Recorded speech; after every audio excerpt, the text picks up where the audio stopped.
सभेला आलो असतो तर तुझं काय झालं असतं, याचा अर्थ हा नियोजित कट होता. त्यात माझा बळी गेला. आणि दुसरं, जे आमदार रोहित पवार स्वतःला या राज्याचे भावी मंत्री, भावी मुख्यमंत्री समजतात, त्यांनी या विधानसभेच्या निवडणुकीमध्ये स्वतःचा आणि कुटुंबाचा मतदानाचा हक्क बजावला नाही, त्याचाही प्रत्यय आला.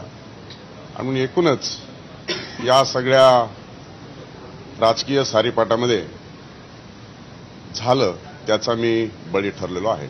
मला असं वाटतं की या संदर्भामध्ये मी अगोदरच सांगितलंय की जाहीररित्या प्रसिद्धी माध्यमापुढे बोलण्याची माझी मानसिकता नव्हती, परंतु दादा जर या संदर्भामध्ये बोलले असतील तर मला समाज माध्यमांपुढे बोलल्याशिवाय दुसरा पर्याय नाही.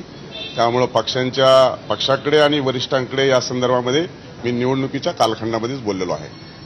मला असं वाटतं की त्यांच्या कौटुंबिक कलहाच्या दरम्यान जो अघोषित करार झाले आणि त्याची अंमलबजावणी झाल्याचं चित्र तरी निश्चित स्वरूपामध्ये कर्जत जामखेडमध्ये जाणवत आहे. त्यांच्या पक्षाचा जो काही अजेंडा होता, शेवटी महायुतीचा धर्म मोठ्या नेत्यांनी पाळणं अपेक्षित आहे. माझ्यासारखा एक छोट्या कुटुंबामध्ये, शेतकरी कुटुंबामध्ये जन्म घेतलेला व्यक्ती एवढ्या मोठ्या बलाढ्य शक्तीच्या विरोधात आदरणीय पवार साहेब ज्यावेळेस 67 साली पहिल्यांदा विधानसभेमध्ये पोहोचले त्यावेळेस माझा जन्म देखील झाला नव्हता. अशा परिस्थितीमध्ये मी लढा दिला. आमच्या कार्यकर्त्यांनी झुंज दिली, मोठा संघर्ष उभा केला आणि राज्यामध्ये चौथ्या क्रमांकाची पराजय झालेल्या उमेदवारांच्या यादीमध्ये माझं नाव 1,26,433 मतं पडली.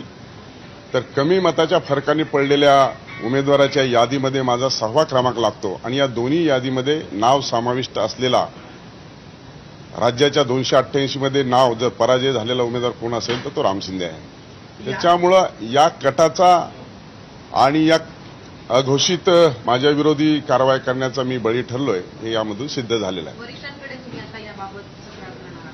मला वाटतं वरिष्ठांकडे तक्रार करण्याच्या संदर्भामध्ये महायुतीचे जे काही वरिष्ठ नेते आहेत त्यांच्या संदर्भामध्येच असा जर प्रश्न उपस्थित होत असेल तर हे महायुतीसाठी चांगलं नाही, माझ्यासाठी तर नाहीच नाही.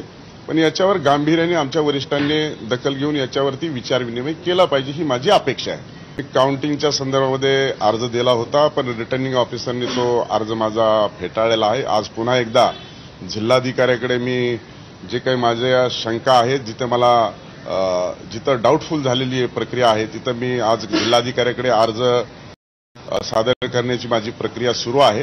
तो लवकरच सादर होईल. त्याच्यावरती जिल्हाधिकारी काय निर्णय घेत आहेत या संदर्भामध्ये मी पुढील कारवाई ठरवणार आहे. शेवटी त्यांनी जर माझ्या मागणी आहे आणि अतिशय कमी फरकाने हा पराजय झालाय, मागे पुढे होत असताना माझा जो अर्ज आहे तो मतदान मोजणीचा जो अर्ज आहे, पडताळणीचा जो अर्ज आहे तो स्वीकारला, पण स्वीकारण्याच्या अगोदर इलेक्शन कमिशन ऑफ इंडियाच्या वेबसाईटवरती कॅन्डिडेट डिक्लेअर केला.